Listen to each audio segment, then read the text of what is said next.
नमस्कार. तर आज मी तुम्हाला चमचमीत अशी ही मटकीची उसळ कशा पद्धतीने बनवायची हे सांगणार आहे.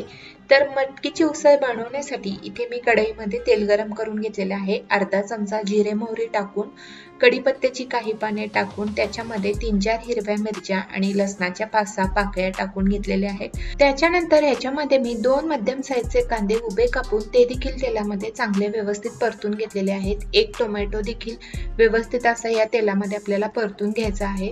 त्याच्यानंतर मोड आलेली ही जी मटकी आहे, साधारण पावशेर मटकी असेल तर ही मटकी आपल्याला या तेलामध्ये व्यवस्थित अशी परतून घ्यायची आहे. त्याच्यानंतर याच्यामध्ये मी 2 चमचे कांदा लसूण मसाला तिखट वापरलेला आहे. चवीनुसार मीठ देखील टाकायचं आहे. हे सर्व मिश्रण आपल्याला व्यवस्थित परतून घ्यायचं आहे. त्याच्यानंतर झाकण ठेवून मटकीला 10 मिनिटं व्यवस्थित अशी मी शिजवून घेते. इथं गॅसचा फ्लेम हा बारीक ठेवलेला आहे. पूर्ण रेसिपी पाहण्यासाठी व्हिडिओची लिंक खाली डिस्क्रिप्शन बॉक्समध्ये देत आहे.